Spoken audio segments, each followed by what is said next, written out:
तो hello guys, कैसे हो सब लोग। तो एक वैकेंसी है आप सब लोगों के लिए एसएससी सीपीयू की तरफ से।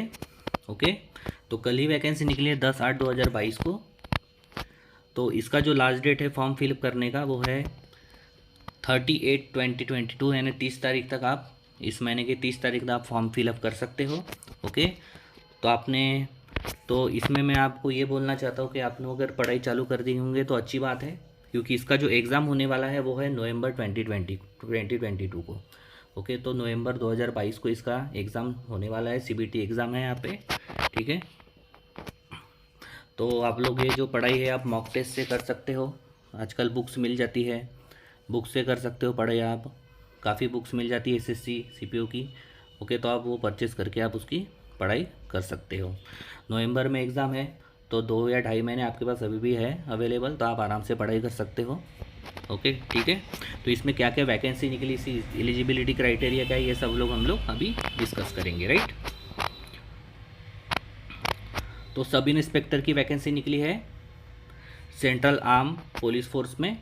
ओके। इसका पे स्केल यहाँ पे दिया हुआ है, लेवल 6 का पे स्केल है। ग्रुप बी की नॉन गेजेटेड ये है, पोस्ट है ये। ठीक है। और एक सब इंस्पेक्टर एग्जीक्यूटिव के पोस्ट है, मेल और फीमेल इन दिल्ली पुलिस दोनों के लिए है। ठीक है, मेल और फीमेल के लिए। तो हम अभी डिस्कस करेंगे वैकेंसी कितनी है यहाँ पे, राइट। वैकेंसी कितनी, काफ़ी ज़्यादा वैकेंसी निकली हुई है यहाँ पे। सबसे पहले सब इंस्पेक्टर एग्जीक्यूटिव मेल में, मेल के लिए कितनी वैकेंसी निकली है यहाँ पे, टोटल 228। ओके। तो यहाँ पे मेल के लिए जो वैकेंसी निकली हुई है वो है 228, राइट।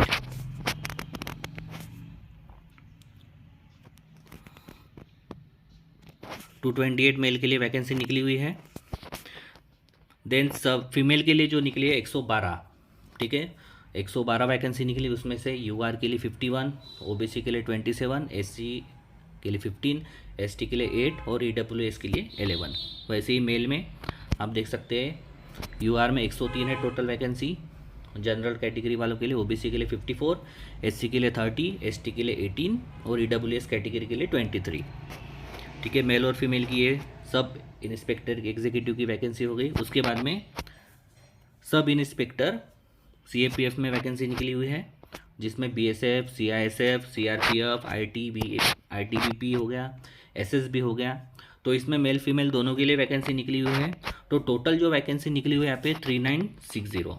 ठीक है, 3960 ग्रैंड टोटल, यानी पूरा जो वैकेंसी है 3960 है। तो ये 3960 प्लस 112 आप दोनों का टोटल कर दो तो लगभग मतलब 4200 लगभग वैकेंसी निकली हुई है यहाँ पे। तो काफ़ी अच्छी वैकेंसी निकली हुई है यहाँ पे, और इसका कट ऑफ वगैरह भी काफ़ी कम जाता है। तो आप अच्छे से पढ़ाई करोगे तो आपको आराम से यहाँ पे जॉब मिल सकती है। ठीक है। तो ये जो रिजर्वेशन है एससी एसटी ओबीसी वालों के लिए तो रिजर्वेशन मिलता है, आपको पता ही है। Okay, reservation for post. Then इसके बाद में हम लोग डिस्कस करेंगे एज लिमिट। सबसे इंपॉर्टेंट होता है एज लिमिट। कोई कोई सोचता है कि एज लिमिट मेरी इतना एज है, मैं दे पाऊंगा यूनिफॉर्म। तो यहाँ पे डिटेल में पूरा दिया हुआ है एज लिमिट। तो यहाँ पे 20 से 22 साल एज लिमिट दी हुई है यहाँ पे। तो 2/1/1997 से 1/1/2002।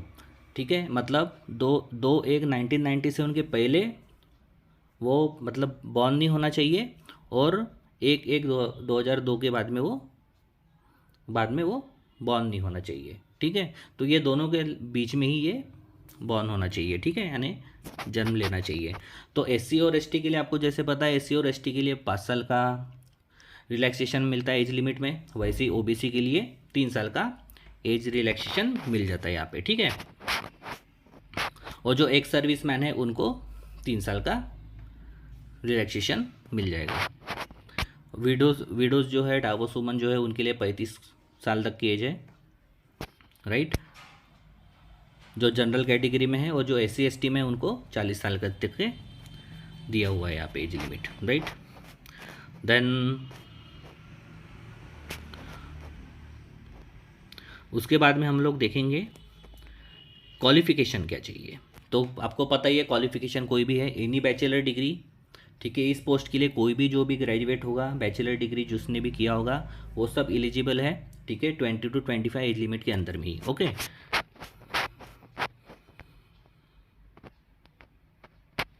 और इसका लास्ट डेट मैंने आपको स्टार्टिंग में बताया है 38/20/22 तक के लास्ट डेट है, ठीक है।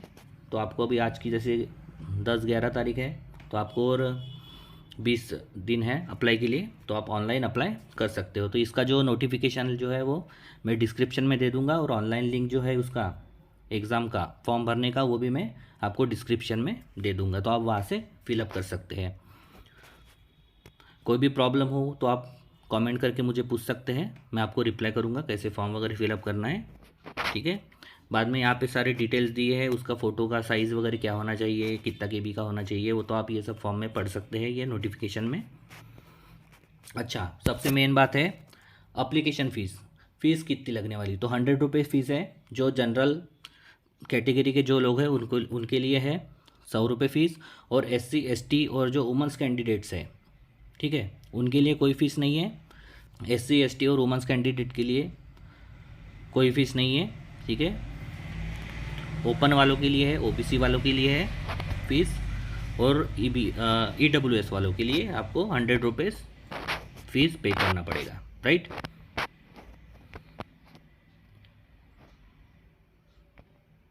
तो आप अगर आप सपोज़ फॉर्म में कुछ फिलअप करने में कुछ गड़बड़ी हो गई, तो यहाँ पे जैसे लिखा हुआ है, जैसे आप देख सकते हैं 10 पॉइंट नंबर, तो आपको 1/9/2022 तक 1/9/2022 तक आप इसको फिलअप फॉर्म जो अगर आपको कुछ करेक्शन करना हो तो आप करेक्शन कर सकते हैं, राइट।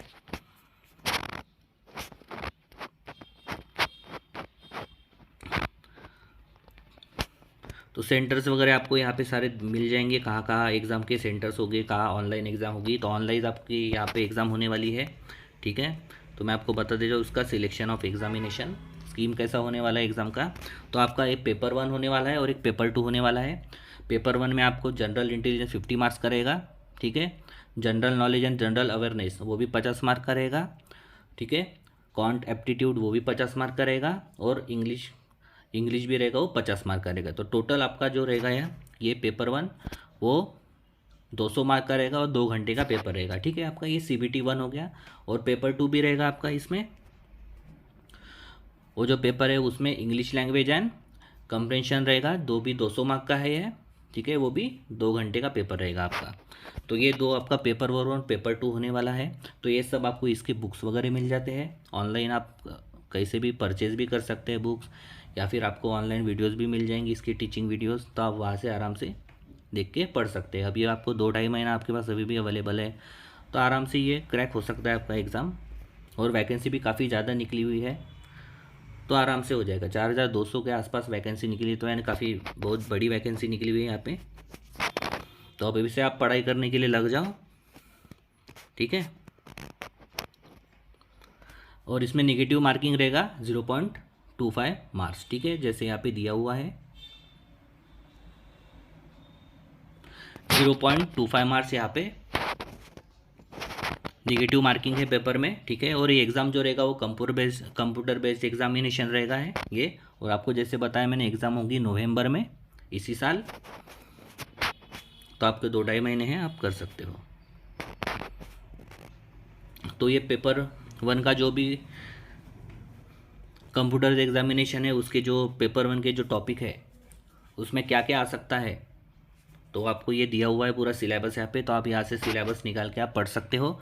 जनरल इंटेलिजेंस रीजनिंग का क्या सिलेबस है, then general knowledge and general awareness का क्या सिलेबस है, क्वांट का क्या है, इंग्लिश कंपैरिजन का क्या है, वो सब आप लोग यहाँ से। और पेपर 2 में इंग्लिश लैंग्वेज एंड कंपैरिजन का क्या सिलेबस है वो आपको सब यहाँ पे मिल जाएगा, ठीक है। सबसे बड़ी बात यहाँ पे कि इस एग्ज़ाम में आपका मेडिकल टेस्ट होने वाला है, फिजिकल इंड्योरेंस टेस्ट, ओके। ये सबसे ज़्यादा इम्पोर्टेंट होता है। जैसे आप सिलेक्शन हो जाते हैं, आपका एग्ज़ाम में आप पास हो गए, तो उसके बाद में आपका फिजिकल टेस्ट हुआ जाएगा। तो उसमें आपकी हाइट जो रहनी चाहिए मेल कैंडिडेट की जो हाइट है वो 170 सेंटीमीटर होनी चाहिए, ठीक है। तो ये 170 सेंटीमीटर होनी चाहिए, ठीक है। उसके बाद में जो फीमेल कैंडिडेट्स है, ठीक है, जो फीमेल कैंडिडेट्स है उनकी होनी चाहिए 154, ठीक है। शेड्यूल ट्राइब्स के लिए यानी ST के लिए 154 सेंटीमीटर। और बाकी के जो हिली एरियाज से जो लड़कियां हैं उनके लिए 155 सेंटीमीटर हाइट होनी चाहिए, राइट। और देन मेल के लिए जो चेस्ट है, ठीक है, चेस्ट का जो डायमेंशन है उसका 80 सेंटीमीटर होना चाहिए और एक्सपांड करके 85 सेंटीमीटर होना चाहिए, राइट। ये ओपन कैटेगरी। और जो शेड्यूल कास्ट के लोग हैं, शेड्यूल ट्राइब्स के लोग, उनके लिए चेस्ट है 77 सेंटीमीटर और एक्सपांड करके 82 सेंटीमीटर। तो आप ये जो हाइट वाइट तो बढ़ा नहीं सकते अभी आप लोग, बराबर है, लेकिन चेस्ट का साइज़ तो आप बढ़ा सकते हो। जिम विम लगा के आप जिम चले जाओ, चेस्ट साइज़ बढ़ जाएगा, उसका कोई टेंशन नहीं है। हाइट का है तो आपका अगर 170 सेंटीमीटर से कम हाइट होगी, ठीक है, तो आप इसको एलिजिबल नहीं है, ठीक है। और जो हिली रीजन्स से लोग हैं, लड़के लोग हैं, उनका 165 सेंटीमीटर से हाइट कम है तो भी यहाँ पे एलिजिबल नहीं होंगे। आप एग्ज़ाम तो दे दोगे, क्योंकि फॉर्म भरते समय आपको ये सब लिखना पड़ेगा वहाँ पे, आपकी हाइट कितनी है, चेस्ट का साइज़ कितना है, ये सब आपको वहाँ पे फॉर्म फिलअप करते समय मेंशन करना होगा। तो आप वहाँ पे गलत नहीं डाल सकते हैं, राइट।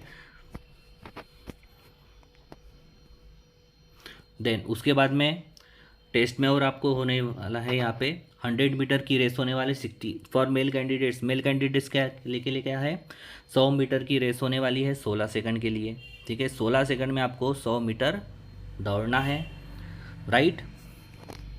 देन 1.6 किलोमीटर रेस होगी 6.5 मिनट के लिए, ठीक है। 6.5 मिनट 6.5 मिनट में आपको 1.6 किलोमीटर दौड़ना होगा, रेस होने वाला है। लॉन्ग जंप होने वाली यहाँ पे 3.65 मीटर इन 3 चांसेस। आपको 3 चांस दिए जाएंगे, उसमें आपको लॉन्ग जंप करना है 3.65 मीटर का। अगर आप इसमें टेस्ट, ये जो टेस्ट है आपको यहाँ पे ये भी आपको पास करना होगा, ठीक है, मेडिकल टेस्ट।